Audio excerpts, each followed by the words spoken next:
নমস্কাৰ বন্ধু বান্ধৱী সকল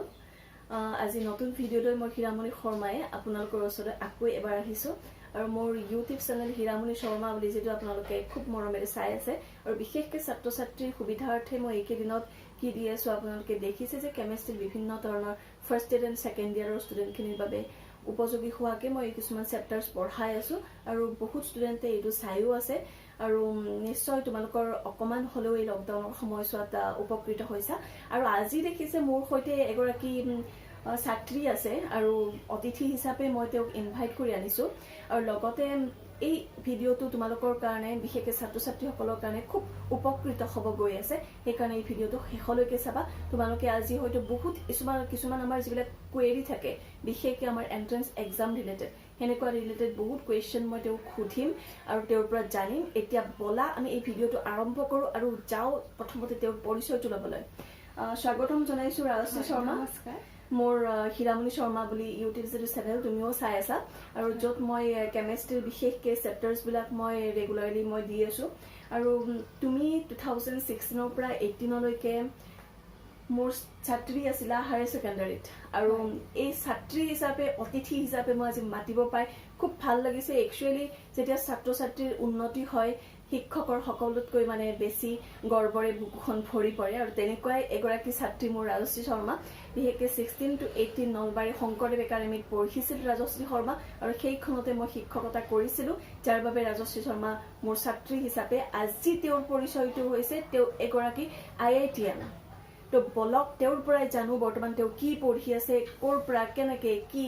গৈ ৰাজশ্ৰী শৰ্মাৰ নামটোতে গম পাই য'ত শৰ্মা টাইটেল মানে জেনেৰেল কেটেগৰী তথাপিও IIT কেনেকৈ পালে বলক আমি তেওঁৰ পৰিচয়টো লওঁ ৰাজশ্ৰী তো তোমাৰ প্ৰথমতে তুমি আমাক কোৱা যে তোমাৰ নামটোতো মই কৈ দিলো বাৰু বৰ্তমান তুমি ক'ত পঢ়ি আছা বা কোনটো সেমিষ্টাৰত পঢ়ি আছা হয় মই ৰাজশ্ৰী শৰ্মা মই IIT BHUৰ ছাত্ৰী এতিয়া সেকেন্ড সেমত পঢ়ি আছিলো পৰীক্ষা এতিয়ালৈ হোৱা নাই লকডাউনৰ কাৰণে বাৰু পৰীক্ষাবিলাক পিছুৱাই গৈছে কিছুমান ষ্টুডেণ্টে অৱশ্যে ভালেই পাইছে তুমি ভাল পাইছানে অলপ চলপ ভাল পোৱা যেনে হৈছে কিন্তু লোডটো একেলগে পৰিব দেই এছাইনমেণ্টবোৰ দি আছে সেইকাৰণে আচ্ছা সকলোতে বাৰু অনলাইন ক্লাছ হৈ আছে আমি গম পাইছো তো ৰাজশ্ৰীৰো অনলাইন ক্লাছ চলি আছে তাই মোক ইতিমধ্যে কৈছে অকমান আগতে মই মাতিব কৈছিলো তো অনলাইন ভিডিঅ' কনফাৰেন্সিঙত কিবা কিবি টিচাৰৰ লগত হৈ আছিলে তাই সেইকাৰণে মোক ক'লে মেম অকমান দেৰিকে কৰক আমাৰ যেটো সেশন আমি পিছত অকমান ষ্টাৰ্ট কৰো কাৰণ মোৰ অকমান কনফাৰেন্স চলি আছে তো যিয়ে কি নহওক বাৰু ৰাজশ্ৰী তুমি যোৱা বেটছ মানে যোৱা বছৰ তুমি JEE এডভান্স ক্লিয়াৰ কৰিলা এটা কথা মই সুধিব বিচাৰো বহুত ষ্টুডেণ্টৰ মানে আমাৰ কেনেকুৱা কুৱেশ্যন থাকে যে আমি জেনেৰেল কেটেগৰীৰ হয় তো আমি IIT বুলি নহয় অকল JEE বুলি নহয় নীট হওক এনেকুৱা টাইপৰ যিবিলাক আমাৰ ইণ্ডিয়ান নেশ্যনেল লেভেলৰ যিবিলাক কম্পিটিটিভ এক্সাম সেইবিলাকত সিহঁতে হীনমন্যতাত ভোগে যে আমি জেনেৰেল আৰু সিহঁতৰ মনে মনে এটা ক্ষোভ এটা হৈ থাকে যে কেটেগৰাইজ কৰাৰ কাৰণে বেয়া হৈছে জেনেৰেল বিলাকে আমি চান্স নাপাওঁ তো তুমি যেতিয়া প্ৰিপাৰেশ্যন কৰি আছিলা JEEৰ কাৰণে তোমাৰ মনত তেনেকুৱা কেতিয়াবা তুমি ইনসিকিউৰিটি ফিল কৰিছিলা নেকি যে জেনেৰেল হিচাপে মই কেনেকৈ কৰিম কি কথা মানে এনেকুৱাকে হয় নিশ্চয়কৈ আমি এনেকুৱা ফিল কৰিছিলো কিন্তু যেতিয়া JEE আজিকালি যিহেতু জানে যে জানুৱাৰীত হয় এবাৰ মেইনছ তো মেইনছত ফাৰ্ষ্ট বাৰ তো বহুত মানে কনফিডেন্স একেবাৰে নাছিল সেইবাবে বেছি ভালো নহল তাৰ পাছত মানে নিজে হীনমন্যতাত বহুত ভোগা গ'ল যে জেনেৰেল নহলে তো এতিয়া মানে কোৱালিফাই হৈ গ'লো হয় তাৰ পাছত এপ্ৰিলৰ মেইনছ আছিল তো তেতিয়া মই ভাবিলো যে হীনমন্যতাত ভোগাতকৈ নিজকে অলপমান ভালকৈ নিজে ট্ৰাই কৰো 100% ট্ৰাই কৰিলো বহুত পঢ়িব লাগিছিল ৰাতিপুৱাৰ পৰা ৰাতিলৈ যিহেতু মই সুপাৰ 30 ছাত্ৰী তো আমাৰ এটা শিডিউল থাকে সদায় তো শিডিউলটো মতে সদায় মই 100% দিব ট্ৰাই কৰিছিলো প্ৰতিদিনে আৰু তেতিয়া যেতিয়া এপ্ৰিলৰ মেইনছ হ'ল আৰু মই বহুত ভাল পাৰ্চেন্টেজ এটা পাইছিলো তো তেতিয়া মানে এটা কনফিডেন্স আহিছিল যে হয় যেহেতু মেইনছ হ'ল এডভান্সটো হৈয়ে যাব হেনেকুৱা হৈছিল সঁচা কথা যে অকমান যেতিয়া আমি সাকসেস পাওঁ তেতিয়া আমি বাকি ৰৈ যোৱা খিনিৰ কাৰণে আমি বেছি আগ্ৰহী হৈ উঠো আমি নিজৰ পৰা এটা মানে মোটিভেশন আহি যায় অন্তৰৰ পৰা আৰু ৰাজশ্ৰীয়ে কথাই কৈছে যে তেওঁ সুপাৰ 30 ছাত্ৰী আছিলে তো ৰাজশ্ৰী সুপাৰ 30 কথা বহুত ষ্টুডেণ্টে নাজানে তো তুমি সেইটো কথাও মই আন এটা ভিডিঅ' বনাম তোমাৰ কাৰণে যদিহে ছাত্ৰ ছাত্ৰীসকলে আগ্ৰহী তেতিয়াহ'লে তোমালোকে কমেণ্টত জনাবা যে সুপাৰ 30 প্ৰচেছটো কেনেকুৱা কি কথা কি বাত্ৰা আজিকালি সুপাৰ 30 সুপাৰ 20 সুপাৰ 25 এনেকৈ বহুত ফেক্ট কিছুমানো কোচিং ইনষ্টিটিউট খুলিছে একচুৱেলি একচুৱেলি যিটো আমাৰ অৰিজিনেল ছুপাৰ 30 এইটো কি হয় তোমালোকে যদি জানিবলৈ আগ্ৰহী তেতিয়াহ'লে মোক কমেণ্টত জনাবা মই ৰাজশ্ৰীৰ সৈতে তোমালোকে একেবাৰে ডাইৰেক্টলি এটা মানে হুবহু এটা উদাহৰণ হিচাপে তেওঁক লৈ পেলাই তেওঁক ক'ব তোমালোকক ছুপাৰ 30 বিষয়ে সেইটো মই বেলেগ এটা ভিডিঅ' বনাম তথাপি ৰাজশ্ৰী মই আৰু এটা কথা তোমাৰ পৰা জানিব বিচাৰোঁ যে তুমি প্ৰথমতে হীনমান্যতাত ভুগিলা তাৰপিছত মেইনছত তুমি ভাল মাৰ্কছ পালা তাৰপাছত তুমি এডভান্সৰ কাৰণে আৰু বেছি মটিভেটেড হ'লা আৰু তাৰপাছত তুমি এডভান্স ক্লিয়াৰ কৰিলা কিন্তু তোমাৰ হয়তো লগৰো বহু কেইজন ছাত্ৰ ছাত্ৰী এনেকুৱা আছে যিবিলাকে জেনেৰেল হিচাপে মানে অকমান নম্বৰৰ কাৰণে হয়তো তেওঁলোকে ক্লিয়াৰ কৰিব পৰা নাই তুমি এজ এ ষ্টুডেণ্ট তুমি ভাবা নেকি যে এই যিটো জেনেৰেল বা এইবিলাক আদাৰ কাষ্ট সেইটো হিচাপে তুমি মানে এইটো বস্তু ভাল বেয়া তেনেকুৱা কিবা চিন্তা কৰা নেকি হয় মেম মই ভাল বেয়াৰ কথা ক'বলৈ নাযাওঁ যিহেতু এইটো সংবিধানতে আছে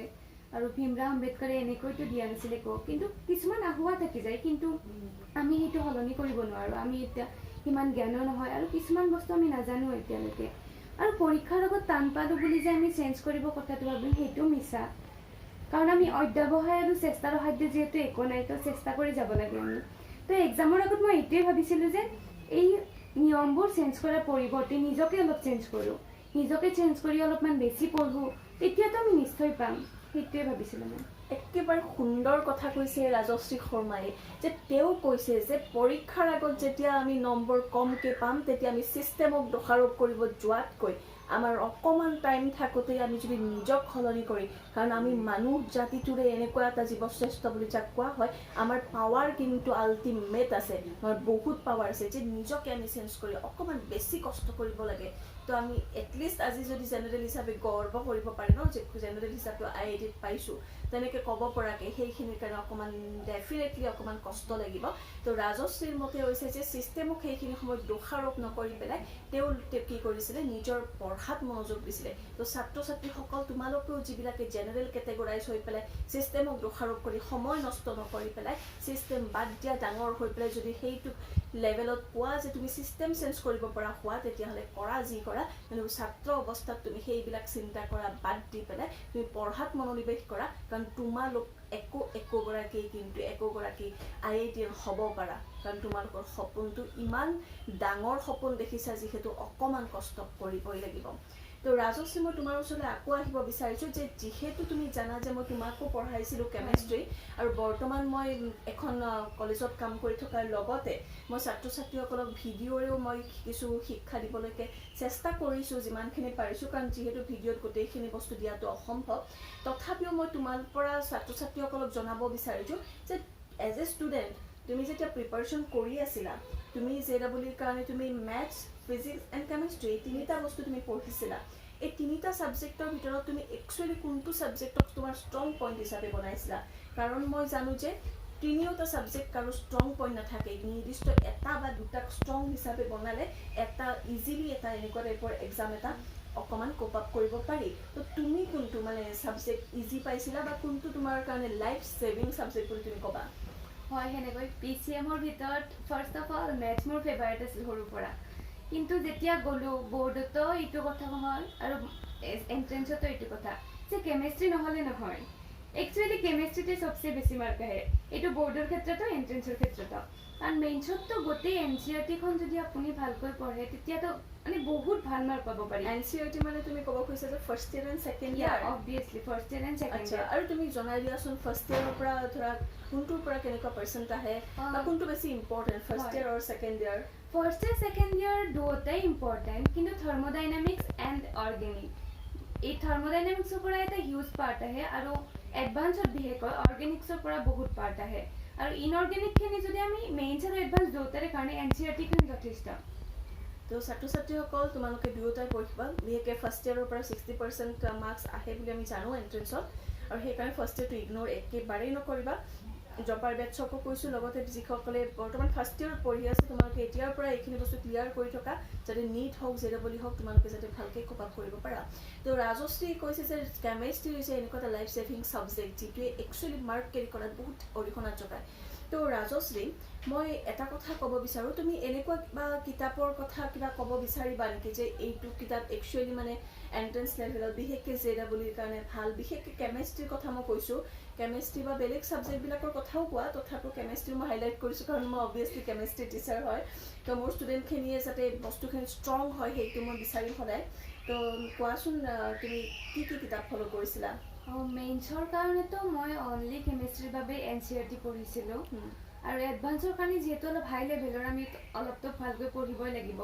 তো এডভান্সৰ কাৰণে চিনগেজৰ মই অৰ্গেনিক্স পাৰ্ট গোটেইখিনি পঢ়িছিলোঁ আৰু বাকী ইনঅৰ্গেনিক্সটো মই সদায় NCERTৰ পৰাই পঢ়িছিলোঁ আৰু যিবিলাক ফিজিকেল সেইবিলাক চাৰি কিছুমান নোটছ দি দিছিল তাৰ পৰাই জাষ্ট পঢ়িছিলোঁ কিন্তু চিনগেজ অৰ্গেনিক্সৰ বহুত ভাল সেইখন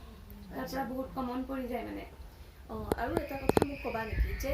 কেমেষ্ট্ৰিত ধৰা কিছুমান ষ্টুডেণ্টৰ কনচেপ্টটো বেছি ক্লিয়াৰ নাথাকে তো যদি ধৰা কিছুমান ষ্টুডেণ্টৰ কনচেপ্টটো ক্লিয়াৰ নাই কিন্তু তেওঁ বৰ্তমান ষ্ট্ৰাগল কৰি আছে চব ফালৰ পৰাই কৰিব বিচাৰিছে তো তেনেকুৱা ষ্টুডেণ্টৰ কাৰণে যাৰ ধৰা ফাৰ্ষ্ট ইয়েৰটো অকল ক্লিয়াৰ নাই তো ফাৰ্ষ্ট ইয়েৰ মেক্সিমাম কনচেপচুৱেল বস্তু তাতেই গুচি যায় তো সেই তেনেকুৱা টাইপৰ ষ্টুডেণ্টৰ কাৰণে তুমি কি মানে এডভাইচ কৰিব বিচাৰিবা তেওঁলোকে কি কৰা উচিত নে ডাইৰেক্ট মুখস্থ বা ক'ৰবাৰ পৰা পেপাৰ চেপাৰ ছল্ভ কৰিলে হৈ যাব পেপাৰ ছল্ভ কৰি মুখস্থ কৰি আপুনি JEE কৰিব নোৱাৰে কাৰণ এইটো পুৰা কনচেপচুৱেল হয় তো যদি ফাৰ্ষ্ট ইয়েৰটো কাৰোবাৰ কনচেপ্টত প্ৰব্লেম আছে তেতিয়াহ'লে ফাৰ্ষ্ট অফ অল পিৰিয়ডিক টেবুলৰ সেই চেপ্টাৰটো ভালকৈ মানে বুজি পোৱাটো উচিত সেইটো চেপ্টাৰত P-block এইবোৰ জড়িত হৈ থাকে না আপুনিতো মেম জানে হয় আৰু ছেকেণ্ড ইয়াৰ ফাৰ্ষ্ট ইয়াৰটো যদি নাই আৰু আমি জানো যে 120 মাৰ্কছ থাকে 100% কোনেও নাপায় তো আমি কিমান পাৰ্চেণ্ট আমি নিজে চুজ কৰিব লাগিব যে আমাৰ কি বেছি ভাল কোনটো বেছি ছাবজেক্ট বেয়া তো আমি তাৰ মাজতো কেটেগৰাইজ কৰিব লাগিব যে এইটোত মই বেছি গুৰুত্ব দিম এইটোত কম গুৰুত্ব দিম তো সেই হিচাপতো আমি পাব পাৰোঁ লাইক অৰ্গেনিকত যদি আপুনি বেছি গুৰুত্ব দিয়ে তো সেইটোৰ পৰা বহুত মাৰ্কছ কেৰি হৈ যায় আৰু ইনঅৰ্গেনিক্সটো অলপ মনত ৰাখিব পাৰি অলপমান মিলাই সেইবোৰ কিছুমান ট্ৰিক্সো থাকে কেনেকৈ নিজে বনাই লয় ষ্টুডেণ্টে সেইবোৰ চবৰে নিজৰ তো ৰাজশ্ৰীকো কিন্তু ডিয়াৰ ষ্টুডেণ্ট মই তোমালোকক আৰু এটা কথা মাজতে কওঁ ৰাজশ্ৰী কিন্তু সেইগৰাকী ছাত্ৰী যিয়ে তোমালোকক যিটো মই ভিডিঅ'টো পিৰিয়ডিক টেবুল কেনেকৈ মনত ৰাখিব লাগে কিছুমান ট্ৰিক দিছিলোঁ সেই ট্ৰিকবিলাক কিন্তু ৰাজশ্ৰী এতিয়াও জানে আৰু তাই কিন্তু তেনেকৈ মুখস্থ কৰিছিলে আৰু তোমালোকক মই আগতেও কৈছিলোঁ যে কেমেষ্ট্ৰি বস্তুটোক ন ৰসায়ন বিজ্ঞান এনেই ৰস নাই তাক ৰস লগাব লাগিব যদি কনচেপ্ট ক্লিয়াৰ আছে তোমাক কোনেও ৰক্ষা নাই মাৰ্কছ পোৱাৰ পৰা সেইকাৰণে ডিয়াৰ ষ্টুডেণ্ট তোমালোকে গম পালা যে ফাৰ্ষ্ট ইয়েৰটো বহুত ইম্পৰ্টেণ্ট লগতে পিৰিয়ডিক টেবুলখন বহুত বেছি ইম্পৰ্টেণ্ট যাৰ কাৰণে সেইখন মনত ৰখাও খুব ইম্পৰ্টেণ্ট তোমালোকে যদি কোনোবাই সেইটো ভিডিঅ' চোৱা নাই মোৰ ভিডিঅ'ত লিংকত মই দি দিছোঁ কেনেকৈ কিছুমান শ্বৰ্টকাট কিছুমান ট্ৰিক যেনেকৈ আমি মনত ৰাখিম পিৰিয়ডিক টেবুলখন তো সেইখিনি চাই ল'বা আৰু লাষ্টত মই ৰাজশ্ৰীৰ পৰা আৰু তোমালোকৰ যদি মাজতে আকৌ এটা কথা কৈ দিওঁ যে ছাত্ৰ ছাত্ৰীসকলৰ যদি আৰু কিবা কুৱেৰি আছে ৰাজশ্ৰীৰ পৰা যদি জানিব লগা কাৰণ তেওঁ এগৰাকী বৰ্তমান IIT নহয় পঢ়ি আছে আৰু তেওঁ IITৰ এগৰাকীৰ পৰা তোমালোকৰ যদি আৰু কিবা কথা জানিবলগীয়া আছে তেতিয়াহ'লে মোক কমেণ্টত জনাবা ৰাজশ্ৰীৰ লগত মই আকৌ এটা ভিডিঅ' বনাম তোমালোকৰ কুৱেশ্যনখিনিৰ এনচাৰ লৈ পেলাই ঠিক আছে তো তেতিয়াহ'লে মই ৰাজশ্ৰীক আকৌ এবাৰ সদশেষত মই এটা কথা সুধিব খোজোঁ যে ৰাজশ্ৰী তুমি যিবিলাক কিতাপ ফ'ল' কৰিছিলা সেইবিলাক এতিয়া IITত পঢ়ি থাকোঁতে কিবা কামত আহিছেনে বেছি কামত নাহে কিন্তু অলপ চলপ আহে বাৰু এই কনচেপ্টবিলাকে কামত দিয়ে কনচেপ্টবিলাক অবভিয়াছলি কামত আহে মানে কেমেষ্ট্ৰি কিন্তু সকলোতে ছেম মানে ফাৰ্ষ্ট টাইমত আমাৰ কেমেষ্ট্ৰি আছিল তো অৰ্গেনিক এণ্ড অল ডেট মই গোটেই মানে নতুনকৈ পঢ়িব লগা হোৱা নাই আগতে যিখিনি পঢ়ি আছে সেইখিনিৰে হৈ গৈছে এইটো ইণ্টাৰেষ্টিং কথা আকৌ মই নিজৰ অভিজ্ঞতাৰ পৰা এটা কথা কওঁ যিটো 2009ত মই হায়াৰ ছেকেণ্ডাৰী JNVৰ পৰা পঢ়িছিলোঁ সেইখিনি সময়ত মই যিখিনি কনচেপ্ট পঢ়িছিলোঁ আজি মই এজ এ টিচাৰ ষ্টুডেণ্টক মই সেইখিনি কনচেপ্ট দি আছোঁ তো ডিয়াৰ ষ্টুডেণ্ট কেমেষ্ট্ৰিটো এনেকুৱা এটা ছাবজেক্ট যিটো একেবাৰে তৎক্ষণাত চেঞ্জ হৈ নাথাকে তো কনচেপ্ট যিখিনি ন মেইন বেচিক কনচেপ্ট সেইখিনি তোমালোকক সদায় মনত ৰাখিবা যদি ছায়েন্সৰ লগত ৰিলেটেড যিয়েই কি নপঢ়া প্ৰতিটো মুহূৰ্ততে তোমালোকক কেমেষ্ট্ৰিত সেই কনচেপ্টবিলাক লাগিব তো বলা ছাত্ৰ ছাত্ৰীসকল আমি আকৌ নতুন ভিডিঅ'বিলাক মই ষ্টাৰ্ট কৰিম আৰু ৰেগুলাৰলি দি থাকিম তোমালোকৰ আগ্ৰহ দেখা পালে মই আকৌ বেছি এনকাৰেজ হ'ম আৰু ৰাজশ্ৰীৰ পৰা আমি বহু কথা আজি গম পালোঁ যে IIT বা JEE যিবিলাক মানে ছিকুৱেঞ্চবিলাক কেনেকুৱা কি কথা বা ষ্টুডেণ্টৰ মনোভাৱৰ পৰা মানে যিবিলাক মানে আমাৰ ডাউট বা কুৱেৰি কিছুমান থাকে সেইখিনিৰ এনচাৰবিলাক আমি ৰাজশ্ৰীৰ পৰা গম পাইছোঁ আৰু ৰাজশ্ৰী তোমাক বহুত ধন্যবাদ যে মোৰ ছাত্ৰ ছাত্ৰীসকলে যিসকলে এইখিনি কথা মনত বহি আছে কুৱেশ্যন সেইখিনি তোমাৰ পৰা গম পালে আৰু এগৰাকী জেনেৰেল ষ্টুডেণ্ট হিচাপে আৰু বিশেষকৈ নলবাৰী ষ্টুডেণ্ট হিচাপে আমি তোমাক লৈ খুব গৌৰৱান্বিত হওঁ আৰু এগৰাকী জেনেৰেলৰ কাৰণে এইটো এটা আদৰ্শ আৰু ভৱিষ্যতে তুমি এগৰাকী ভাল মানুহ হোৱা লগতে এগৰাকী ছাকচেছফুল মানে কোনোবা এজনী পাৰ্চন হোৱা কোনোবা এটা ছাইটত আৰু ছিষ্টেমৰ কথা কৈছিলা তো সিমানখিনি কেপাবিলিটি হয়তো তোমাৰো আহক কেতিয়াবা যেতিয়া তুমি নতুনকৈ চিন্তা কৰিব পাৰিবা কিবা নতুন কৰিব পাৰে নেকি আমাৰ ছিষ্টেমত তো সেইকাৰণে মই খুব ধন্যবাদ দিছোঁ এই ভিডিঅ'টো ইমান ধুনীয়াকৈ ভেলুৱেবল বনোৱাৰ কাৰণে আৰু মোৰ ছাত্ৰ ছাত্ৰীসকলে কিন্তু আকৌ জানিব চেষ্টা কৰিব তো আকৌ মই তোমাৰ ওচৰলৈ আহিব চেষ্টা কৰিম পিছত আৰু তেতিয়া তুমি আজি লকডাউন কাৰণে ৰাজশ্ৰীক লগ পাইছোঁ তেনেকৈ নহ'লেতো তাতেই থাকিলেহেঁতেন তুমি IIT BHCUত পঢ়া ন বহুত ভাল এখন ইনষ্টিটিউট হয় আৰু IIT BHCUৰ পৰা ৰাজশ্ৰী শৰ্মা আহিছে আমাৰ লগত কথা পাতিলে তোমালোকে উপকৃত হ'লা তো ধন্যবাদ ৰাজশ্ৰী আকৌ লগ পাম তো ধন্যবাদ ছাত্ৰ ছাত্ৰীসকল আকৌ নতুন ভিডিঅ'ৰে মই কেমেষ্ট্ৰি শিকাম আৰু এনেকুৱা টাইপৰ কিছুমান ছেশ্যন এনেকুৱা টাইপৰ মটিভেশ্যনেল কিছুমান কেমেষ্ট্ৰি ছেশ্যন তোমালোকৰ ওচৰলৈ লৈ আহিম আৰু সদশেষত ৰাজশ্ৰী তো মোৰ চেনেলটো তুমি চাই থাকা নিশ্চয় সদায় এটাও তুমি ছাত্ৰ ছাত্ৰীসকলক কি ক'ব বিচাৰিবা এইটো সঁচাকৈ বহুত উপকৃত হ'বা যদি তোমালোকে ডেইলি চোৱা like periodic table and all that chemical kinetics সঁচাকৈ মেমে বহুত ভালকৈ এক্সপ্লেইন কৰিছে মই নিজে মেমৰ পৰা পঢ়া আনকি পিৰিয়ডিক টেবুলটো মই যেতিয়া ছুপাৰ 30ত আছিলোঁ মেমক ফোন কৰি সুধিছিলোঁ যেতিয়া পাহৰি যাওঁ লিখি লওঁ তো এইটো বহুত ভাল হ'ব সকলোৰে কাৰণে বৰ্ড প্লাছ এণ্ট্ৰেঞ্চ দুয়োটাতে ভাল হ'ব তো চেনেলটো তুমি ছাবস্ক্ৰাইব কৰিব ক'বানে obviously please subscribe this channel যদি সাবস্ক্ৰাইব কৰা নাই এতিয়াই কৰি লোৱা নহলে পিছত কিন্তু পস্তাব লাগিব কাৰণ ষ্টুডেণ্ট এগৰাকী শিক্ষকক একচুৱেলি মানে যিটো ক্ৰেডিট দিব পাৰে কাৰণ আমিতো টিচাৰে ক'লেতো ষ্টুডেণ্টে নুশুনে কিন্তু এগৰাকী ছাত্ৰ ছাত্ৰীৰ পৰা একচুৱেলি মানে শুনাটো খুব জৰুৰী তো ঠিক আছে বাৰু ছাত্ৰ ছাত্ৰীসকল আকৌ লগ পাম নতুন ভিডিঅ'লৈ আজিলৈ ধন্যবাদ